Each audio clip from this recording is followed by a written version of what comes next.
الفاتحة. أعوذ بالله من الشيطان الرجيم. بسم الله الرحمن الرحيم. الحمد لله رب العالمين الرحمن الرحيم مالك يوم الدين إياك نعبد وإياك نستعين اهدنا الصراط المستقيم صراط الذين أنعمت عليهم غير المغضوب عليهم ولا الضالين من الله. بسم الله الرحمن الرحيم. الحمد لله رب العالمين والصلاة والسلام على أشرف المرسلين وعلى آله وصحبه أجمعين. قال المؤلف رحمه الله ونفعنا به وبعلومه في الدارين آمين يا رب العالمين. Qadirun artinya yang kuasa, maka mustahil yang lemah.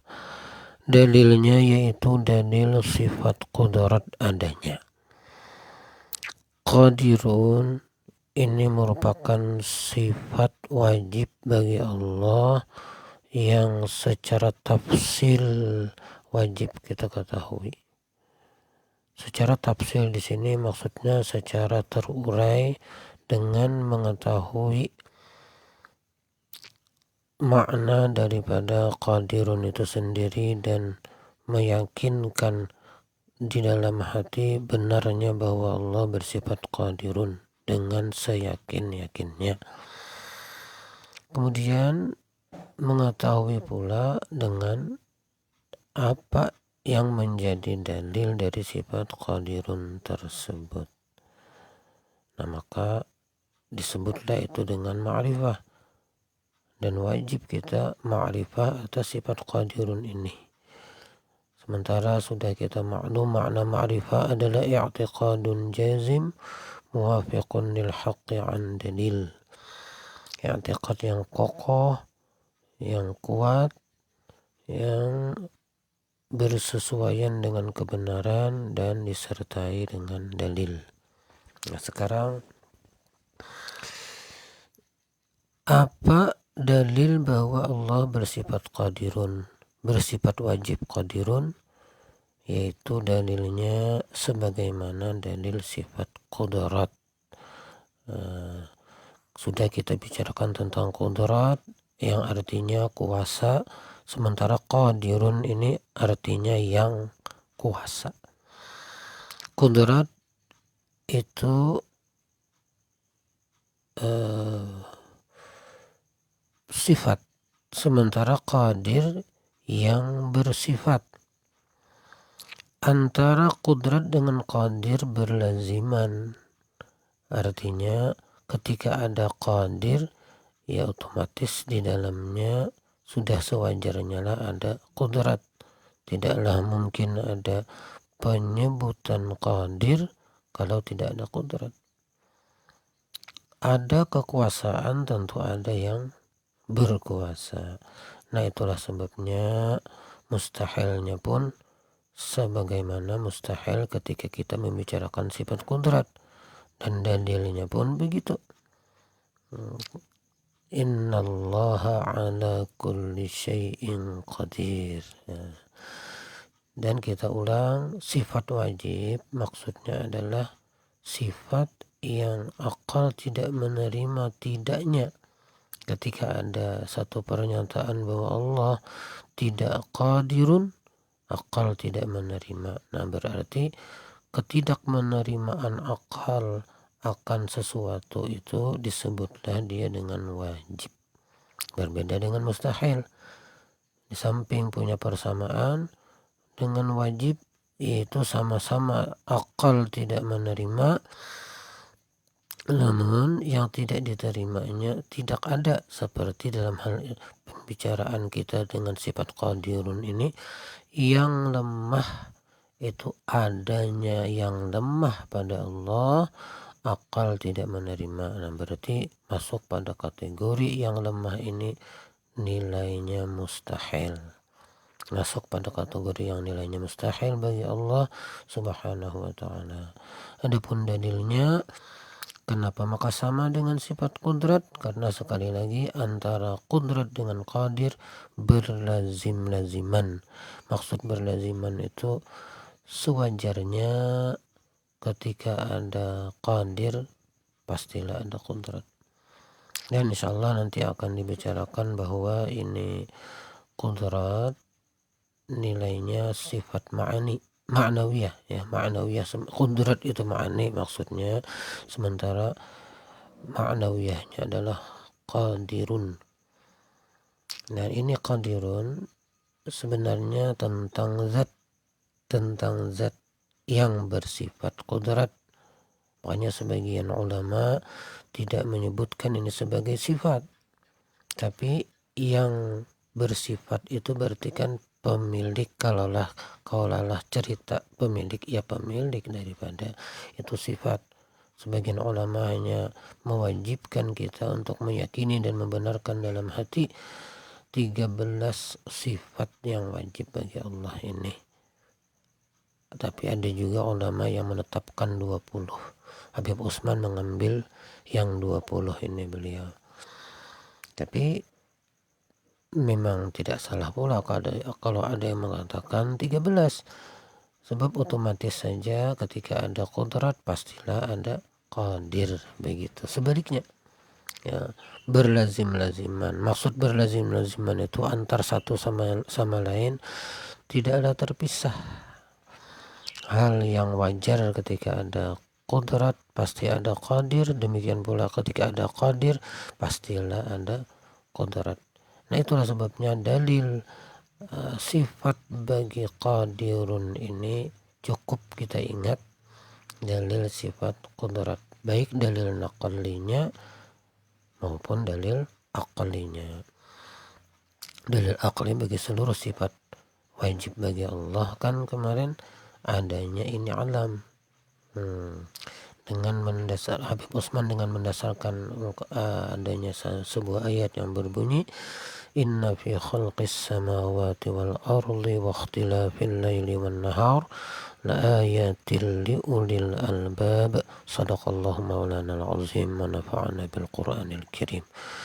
Jadi cukuplah menjadi dalil aqli bagi seluruh sifat Allah, bagi keberadaan Allah dengan segala sifat kesempurnaannya itu adanya ini alam. Nah, begitu pula untuk sifat qadirun, dalil aqlinya adanya ini alam. Kita telusurilah keberadaan ini alam, kita akan nampak di situ bahwa pada alam semesta ini ada kenyataan qadirnya Allah subhanahu wa ta'ala. Selanjutnya, maka patut bagi mukmin mu'taqid. Nah, ini konsekuensi daripada orang yang meyakini Allah subhanahu wa ta'ala bersifat qadir, bahwasanya ia banyak takutnya kepada Tuhannya yang amat kuasa dan lagi besar pengharapannya kepadanya dengan memberi segala nikmat kebajikan padanya. Orang yang yakin, mu'taqid itu kan orang yang meyakini dan membenarkan dalam hati bahwa Allah bersifat qadirun. Pengaruhnya kepada suasana hatinya itu di satu sisi raja, besar harap, optimis. Di sisi lain khauf, takut. Sebab ketika dia berada di satu posisi seperti berada di dalam hal yang menggembirakan, tercapainya suatu keinginan, berhasilnya apa yang dicita, ingat dia bahwasanya Allah bersifat qadir, mampu. Di satu sisi teringatlah dia apa yang dia terima saat ini berupa nikmat misalnya datangnya dari Allah yang bersifat qadir. Di sisi lain dia menyadari pula bahwa Allah bisa saja membalikkan keadaan yang saat ini dia dapati. Nah, di situ ada rasa takut. Namun di sisi lain dia pun tidak kehilangan nilai harap. Kalau Allah bisa saja membalik keadaan yang saat ini dia berada di satu posisi, berarti mampu pula Allah menetapkan itu. Nah, lalu hatinya terpaut dengan Allah, berupaya untuk tetap berada di jalur yang Allah aturkan, segala perintah Allah dia jalankan, segala larangan Allah berupaya untuk dia hindarkan, agar Allah menetapkan dia dalam situasi yang sesuai dia kecap di suatu saat, misalnya mendapat nikmat. Nah, jadi takutnya berimbas kepada kehati-hatiannya dalam menggunakan nikmat Allah Subhanahu wa taala, dan itu harapan dia untuk dilanggengkan oleh Allah nikmat yang saat itu dia terima. Dan di suatu ketika mungkin saja seseorang mengalami hal yang tidak dia sukai, mendapat bala dan lain sebagainya, mendapat musibah, maka dua keadaan ini pun menyertai dia. Dia takut Allah tetapkan pada musibah itu, misalnya sakit, dia takut berada pada posisi sakit, karena dengan sakit itu keleluasaan ibadah kan terganggu. Maka dia mengharap Allah yang bersifat qadir untuk merubahnya kepada kesembuhan. Dia takut, dan takutnya tadi berimbas kepada harap. Nah, jadi suasana raja dan khauf ini mestilah selalu ada pada hati orang yang yakin Allah bersifat qadir. Memang kadang presentasinya bisa berimbang ketika suasana hati kita pun santai begitu ya. Tapi bisa saja suasana hati kita agak cenderung ke salah satunya, bisa banyak persentase khaufnya lebih banyak, bisa pula persentase raja atau harapnya lebih banyak. Para ulama mengkasihkan tips kepada kita kapan kita melebihkan nilai khauf dan kapan kita melebihkan nilai raja.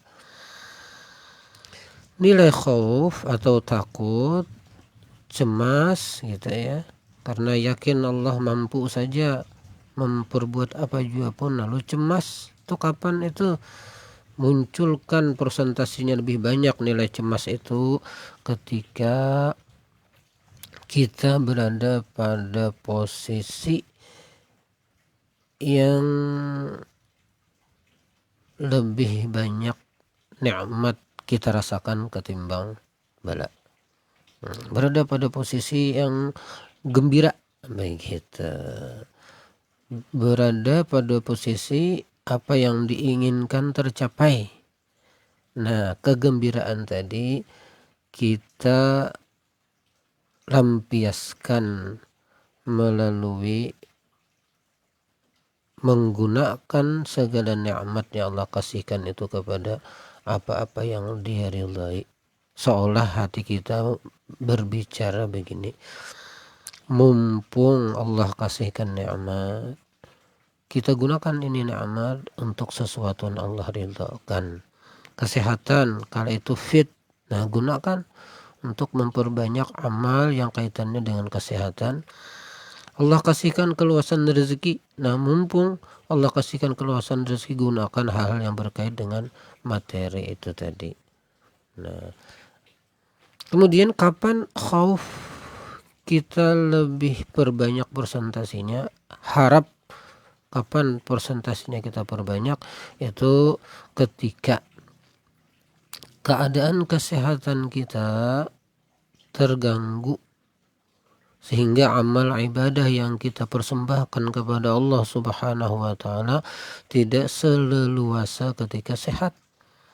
Nah, kala itulah kita berupaya memang memperbuat kebaikan sesuai dengan porsi kesehatan kita, namun seadanya, seolah kita ngomong kepada Allah, ya Allah, inilah yang ulun dapat persembahkan kepada sampean, mohon diterima apa adanya. Nah, begitu.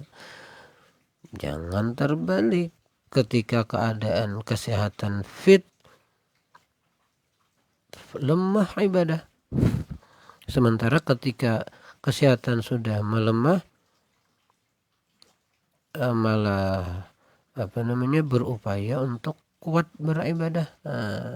Padahal kan tidak ditunjang itu kesehatan yang melemah kita untuk kuat beribadah, tidak memungkinkan.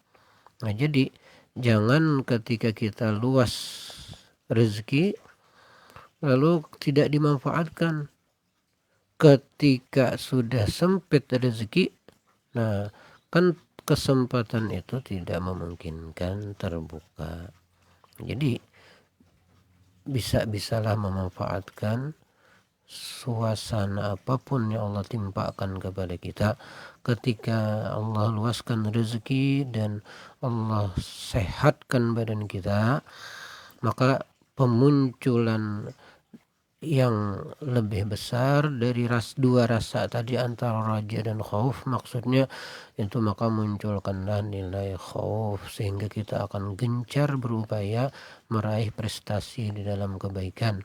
Sementara ketika kita berada di posisi yang lemah dalam fisik dan lemah dalam ekonomi, dalam materi, nah maka di situ nilai raja kita perkuat. Ya Allah, ya Tuhanku, mohon terima apa adanya. Semoga pian memaklumi kondisi ulun ini. Nah kayak itu. Ulun punya orang tua, pernah beliau sering mengamalkan dalailul khairat dalam kesehariannya. Nah maka ketika fisik beliau sudah melemah, beliau memanggil kita, gimana ini Nakda, aku tidak bisa lagi membaca dalail sebagaimana hari-hari biasa, karena membuka dalail kemudian menunjukkan mata kepada lembar-lembar dalail itu sakit kepala. Nah, disitulah lalu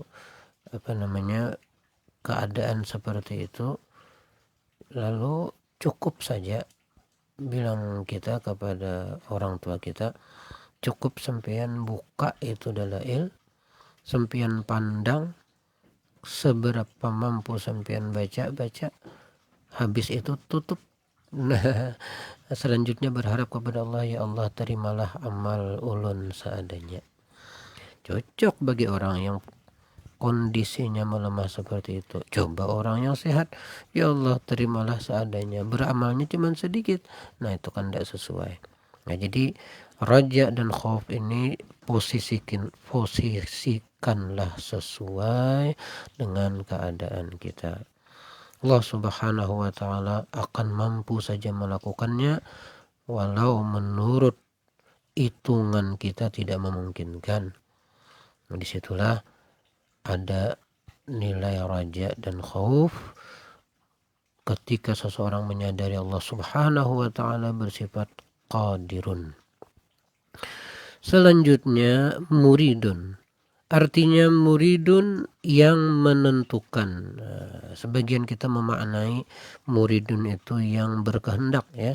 Habib Utsman memilih yang menentukan,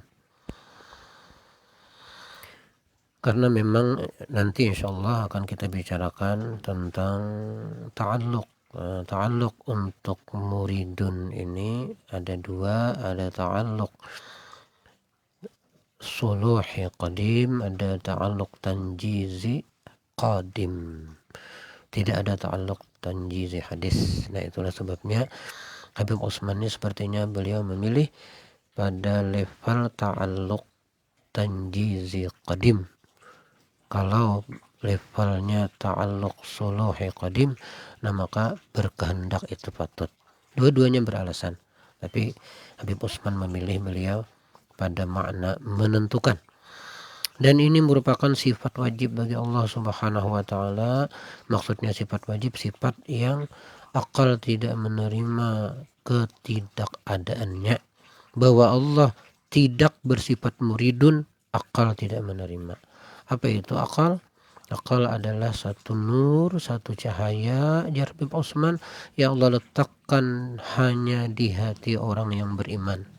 Jadi orang yang beriman ketika dihadapkan satu pernyataan Allah bersifat muridun, nah maka mereka langsung menerima karena di hatinya sudah Allah letakkan semacam baut sambut ya.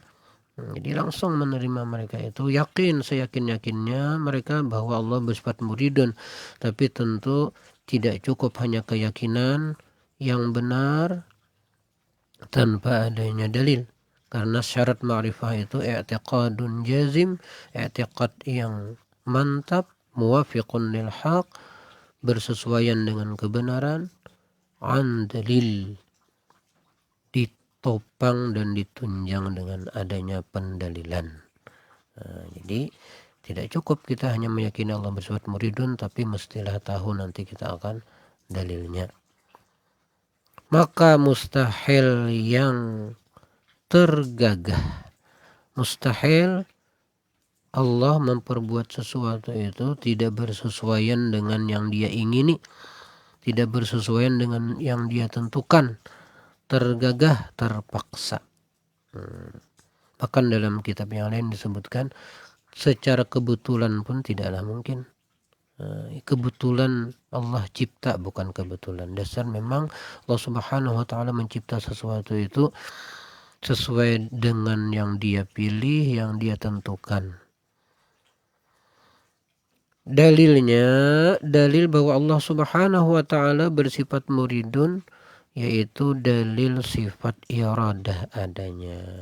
Wajarlah karena iradah dengan muridun berlazim-laziman. Lazim artinya wajar, normal, pantas, musti. Semestinya lah ketika ada sifat muridun pasti di dalamnya ada iradah. Ini muridun masuk pada nilai hal, tapi berbeda nilai halnya dengan wujud nanti. Wujud itu hiyal halul wajibatul lidzat ma'damatil dzat ghairu mu'allalatin bi'illah. Wujud atau adanya Allah itu adalah hal. Hal itu sesuatu yang ada namun hanya pada zihin, tidak pada kharij. Ada pada iman, tidak pada mata kepala. Ada pada rasa, tidak pada mata kepala. Keberadaan Allah Subhanahu wa taala itu ada pada iman kita saja. Akan hanya kharij, di luar, tercover oleh panca indera itu tidak ada. Apa yang kita lihat, apa yang kita dengar, semua ini makhluk. Namun tidaklah kita mendengar sesuatu, melihat sesuatu, berfungsinya panca indera kita, terkecuali apa yang kita lihat, yang kita dengar itu nampak padanya, yang mencipta akan apa yang kita hubungi berupa pendengaran dan penglihatan tadi. Yang kita lihat pohon, ada pada pohon itu Allah. Nah itu maksudnya hal. Ketika mata kita memandang sesuatu yang bukan Allah, ada rasa keberadaan yang mengadakan sesuatu yang kita pandang itu. Itu maksud hal. Tapi berbeda dengan muridun. Muridun ini dan juga qadirun dan seterusnya, yang mana pada masuk pada nilai sifat ma'nawiyah nantinya, itu hal pula, tapi disebabkan oleh adanya sifat ma'ani. Hiyal halul wajibatul lidzat madamatiz zat mu'allalatan bi'illah. Itu qadirun, muridun, dan seluruh sifat ma'nawiyah dia disebabkan oleh sebab sifat ma'ani. Nah, jadi otomatis ketika kita membicarakan sifat muridun, pendalilannya maksudnya dalil akli, dalil nakli di sini lah cukup pada dalil sifat iradat. Apa kemarin dalil sifat iradat?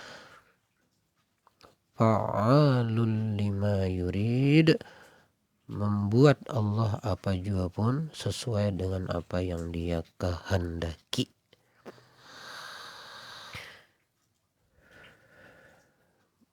Maka patut bagi mukmin mu'taqid. Nah, ini konsekuensi yang timbul dari orang yang meyakini Allah bersifat muridun, sekaligus efek dari orang yang hatinya meyakini Allah bersifat muridun, bahwasanya ia banyak berminta doa pada Allah Ta'ala dengan segala kebajikan dunia dan kebajikan akhirat, dan menolak segala bahala dunia akhirat adanya. Ini terlontar pada bunyi doa Rabbana atina fid dunya hasanah wa fil akhirati hasanah wa qina adzabannar. Nah, sadarlah kita saat sekarang ini bahwasanya ternyata doa itu wujud daripada keyakinan kita Allah bersifat muridun. Kita minta kepada Allah agar dikasihkan Dia keselamatan ketika di dunia ini hingga ke akhirat kelak, dan Allah hindarkan kita daripada mendapat kecelakaan, kemudaratan, kesengsaraan baik di dunia ini juga nanti di akhirat kelak. Kemudian alimun. Alimun artinya yang mengetahui, maka mustahil yang jahil. Alimun ini satu dari 20 sifat wajib bagi Allah yang wajib kita ketahui. Kalau kita tidak ketahui, maksud wajib di sini, kita kalau tidak mengetahuinya ada konsekuensinya, kena azab. Dan azab bagi orang yang tidak meyakini akan aqaidul iman yang terkandung pada makna la ilaha illallah termasuk alimun ini berbeda dengan azab ketika mereka tidak mengerjakan salat, puasa, zakat, dan haji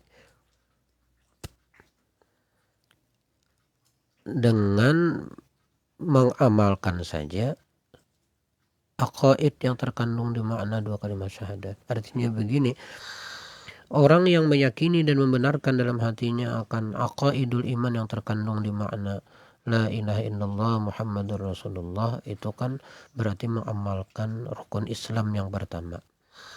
Orang yang mengamalkan rukun Islam yang pertama, ketika dia tidak salat, puasa, zakat, dan haji, atau tidak melakukan kewajiban syara' yang lainnya, nah maka yang bersangkutan akan beroleh azab, masuk neraka.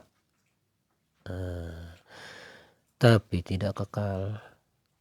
Nah, berbeda dengan ketika sholat ditunaikan, puasa dijalankan, zakat dilaksanakan, haji pun dijalani. Nah, tapi dia tidak mengamalkan dua kalimat syahadat yang di dalamnya ada hal-hal yang mesti diyakini dan dibenarkan di dalam hati sehubungan dengan makna dua kalimat syahadat tadi. Termasuk di la ilaha illallah, di makna la ilaha illallah ini wajib mengamalkan Allah, kita yakini Allah bersifat alimun. Tidak diamalkan ini maka tidak diterima ibadah yang 4 itu. Jadi syarat diterima seluruh amal ibadah, utamanya salat, puasa, zakat, dan haji, adalah terisi keimanan dengan melalui pengamalan dua kalimat syahadat. Sebab di dua kalimat syahadat itu, sebagaimana disebutkan oleh Syekh Muhammad bin Zainuddin bin Badawi As-Sumbawi, didapatlah pengamalan 6 rukun iman. Di syahadat tauhid, rukun iman yang pertama dan ke-6 teramalkan. Di syahadat Rasul Muhammadur Rasulullah, rukun iman yang kedua, ketiga, keempat, dan kelima teramalkan. Berarti kalau seseorang tidak mengamalkan dua kalimat syahadat, dia mengerjakan rukun yang lainnya, tentu tidak disertai amal salehnya dengan amanu, dengan iman. Maka syarat untuk beroleh nikmat surga dan terhindar daripada azab neraka adalah amanu wa amilus shalihat. Nilai pengamalan rukun iman itu andaknya di rukun Islam yang pertama. Ini sangat penting. Jadi wajib hukumnya kita meyakini dan benarkan dalam hati bahwa Allah bersifat alimun. Maka mustahil jahilun. Wajib kita yakini Allah mustahil jahilun. Akal tidak menerima adanya jahilun. Maksud mustahil itu pada Allah subhanahu wa ta'ala. Sebaliknya akal tidak menerima tidak alimun Allah. Jadi alimun itu nilainya wajib karena akal tidak menerima ma la yusaddiqul aqlu bi adamih, kan wajib itulah. Sementara untuk mustahil ma la yusaddiqul aqlu bi wujudih. Ini wajib di'tiqadkan. Di'tiqadkan bahwa Allah bersifat alimun sebagai sifat wajib bagi Allah, dan di'tiqadkan bahwa Allah mustahil bersifat jahilun. Dalilnya yaitu dalil sifat ilmu adanya. Adapun dalilnya karena alimun itu berlaziman dengan ilmu, maka cukup kita mengetahui dari sifat ilmu saja. Wallahu alimun, apa kemarin? Wallahu sami'un alim, itu kah? Wallahu sami'un alim. Maka patut bagi mukmin mu'taqid. Nah, ini efek daripada orang meyakini Allah bersifat alimun. Mu'taqid, orang yang yakin Allah bersifat alimun, maksudnya adalah i'taqada ya'taqidu i'tiqadan fahuwa mu'taqid. Orang yang yakin Allah bersifat alimun, bahwa ia senantiasa minta pertolongan daripada Allah Ta'ala di dalam tiap-tiap hal ihwalnya, dan minta peliharaan daripada tiap-tiap kejahatan dunia akhirat adanya. Dia tahu bahwa apapun yang terjadi pada dia diketahui oleh Allah Subhanahu wa Ta'ala.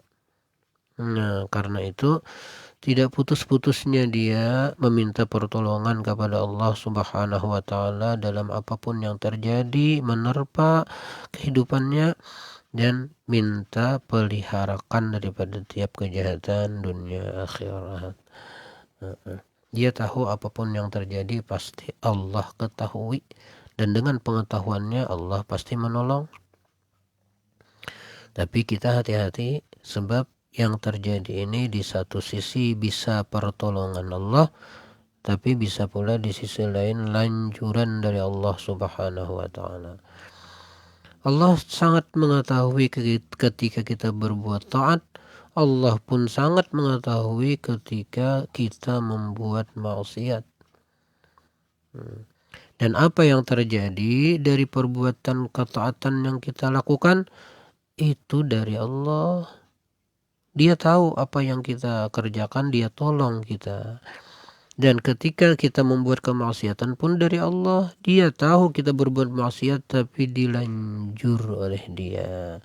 Kita berharap kepada Allah, dia tolong untuk dapat berbuat taat dan dihindarkan atau dipeliharakan daripada hal-hal yang bersifat jahat. Ketika kita membicarakan sifat kudrat di pertemuan telah lalu, kita sudah ingatkan bahwasanya apapun yang terjadi khairih wa syarrih minallah, baikkah kejadiannya itu, jahatkah kejadiannya itu, semua dari Allah Subhanahu wa Ta'ala. Mampunya seseorang berbuat taat dari Allah, dari kudrat dan iradat Allah. Mampunya seseorang membuat maksiat pun dari kudrat dan iradat Allah Subhanahu wa Ta'ala. Tapi kita ingat bahwasanya bicara sifat 20 ini bukan hanya seputar kudrat dan iradat. Ada kalam. Mestilah kita membuat segala sesuatu itu memperhatikan petunjuk atau prosedur yang Allah tetapkan di dalam firman-firman atau kalam-kalamnya. Ada hal yang mesti kita ingat, ketika ada perbuatan yang baik dan jahat kita lakukan, ada perbedaan antara baik dan jahat itu. Pertama, di dalam perbuatan yang baik ada suruh. Sementara di dalam perbuatan yang jahat, maksiat misalkan, ada larangan. Di dalam perbuatan baik disuruh oleh Allah, perbuatan jahat dilarang. Itu bedanya. Yang kedua, perbuatan baik itu ditolong oleh Allah, sementara perbuatan jahat itu dilanjurkan dianjur oleh Allah, istidraj, anjuran. Pada perbuatan baik ada wa'ad, janji nikmat seperti masuk surga. Pada perbuatan jahat ada wa'id, janji azab. Dan ada pada perbuatan baik itu ridha Allah, dan ada pada perbuatan maksiat atau jahat itu murkanya Allah. Tentu kita akan memilih perbuatan yang baik, dan mudah Allah menolong kita sekalian. Demikian, hadanallahu wa iyyakum ajma'in, Allahul muwaffiq ila aqwamit thariq. Wassalamualaikum warahmatullahi wabarakatuh. بنية القبول ولحضرة الرسول الفاتحة. بسم الله الرحمن الرحيم الحمد لله رب العالمين الرحمن